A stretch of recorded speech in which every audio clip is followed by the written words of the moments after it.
bought the mirror from a dusty thrift shop 3 streets from my apartment. It was a place that smelled of forgotten things and old paper. The mirror was leaning against a wall, tucked between a broken television with a cracked screen and a collection of dolls that were all missing their eyes. A faded tag tied to the frame simply said, 1924. It had this strange, lonely aura, as if it had been waiting for decades for someone to finally notice it. The shopkeeper, a man with a face like a crumpled map, watched me from behind the counter. When I went to pay, he warned me, "It's heavy, and it doesn't like bright light." I just laughed it off. You know how people romanticize antiques, giving them personalities and quirks. I told him I'd take it. He smiled then, a slow, knowing smile, like he'd just sold something much more than a simple object. That night, I hung it in my bedroom. The mirror was huge, nearly my height, and framed in tarnished silver that swirled with intricate floral designs. Its glass had that faint, almost liquid ripple you only see in very old mirrors, like looking into frozen water. It caught the reflection of my room perfectly, maybe a little too perfectly. Every detail was sharp, almost hyper-real. When I finally turned off the light to go to bed, I noticed something odd. The room plunged into darkness, but the mirror, it seemed to keep some of the light, holding it in its depths like a captured memory. Around 2 a.m., I woke up. The kind of waking where you're suddenly, completely alert. The room was dead silent except for the low, familiar hum of the refrigerator coming from the kitchen. And the mirror. I couldn't explain it, but I could feel it. It was like a pressure in the room, a tangible weight, the feeling of being watched. I slowly turned my head toward it, and just then a flash of light, brief, white, and intense, pulsed across the glass. It wasn't a reflection. It was a blink.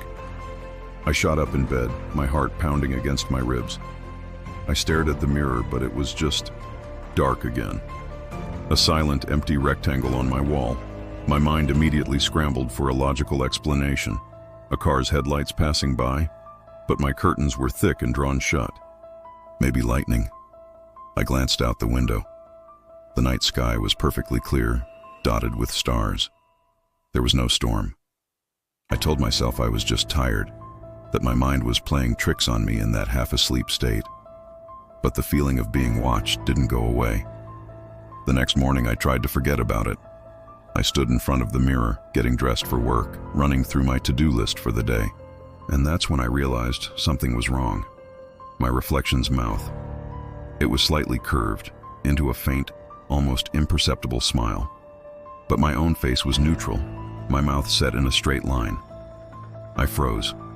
I leaned closer to the glass, inspecting my own face, then my reflections. My reflection leaned closer too, perfectly synced with my movement, except for one chilling detail.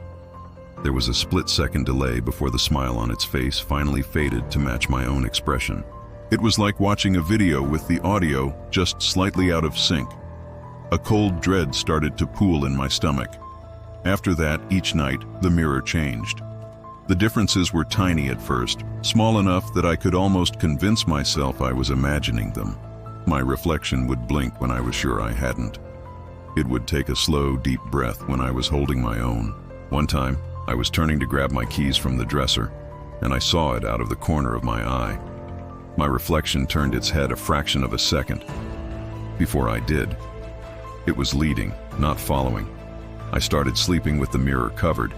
I'd take a heavy blanket and drape it over the frame, hoping to block whatever was happening. But it was useless. Every single morning, I'd wake up to find the blanket on the floor, slid off in the night. Always. I told myself I was a restless sleeper, that I was tossing and turning and knocking it off.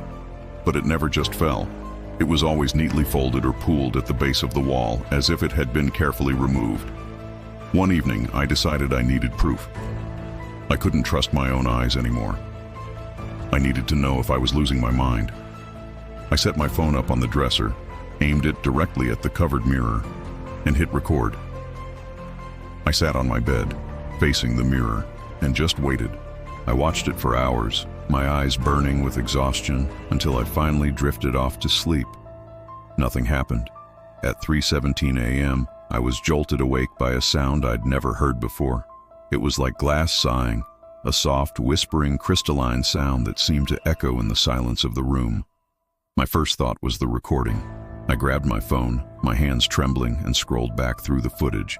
For hours, the video was just a static shot of a blanket hanging over a mirror. But then, at exactly 2:46 a.m., the blanket began to move. It didn't fall. It lifted. It rose up and away from the mirror as if caught by a pair of invisible hands, hovering in the air for a moment before settling silently onto the floor. Beneath it, the mirror was revealed. My own sleeping form was visible in the reflection. But then, my reflection's eyes opened. They opened wide, staring directly out from the mirror, while I was still clearly asleep in my bed. And then, the thing in the mirror pushed itself forward. The surface of the glass rippled like disturbed water, and my reflection, or what looked like my reflection, smiled. It was a smile wide enough to split skin, a horrific, unnatural grin. And right at that moment, the recording cut off. The screen just went black. Last night I'd had enough. I couldn't live with this thing in my house anymore. I found a hammer in my toolbox, the heavy one I used for DIY projects. My heart was a drum against my ribs as I walked back into the bedroom and stood before the mirror. I could feel its presence, cold and expectant. I raised the hammer and I whispered, "You're done." And then, the mirror whispered back. It used my voice, a perfect, chilling mimicry of my own tone, and it said, "No, you are." I screamed and swung the hammer with all my strength. The sound of the impact cracked like thunder, echoing through the apartment. The glass shattered into 1,000 pieces, a spiderweb of cracks spreading from the point of impact. But the reflection stayed. It was frozen mid-grin, its horrifying smile still hanging in the air, with shards of broken glass clinging to the frame around it. It was like a photograph of my worst nightmare. I spent the rest of the night sweeping up the pieces, my body shaking uncontrollably. I put them all in a thick garbage bag, my hands getting cut on the sharp edges. As I was cleaning, one large shard on the floor caught the light from my lamp. I glanced down, and in it, I saw my face. And it was smiling again. That same, wide, awful smile. This morning, there's no mirror on my wall. There's just an empty space and a few scratches on the plaster. But I can't escape it. My reflection still answers me from shiny things.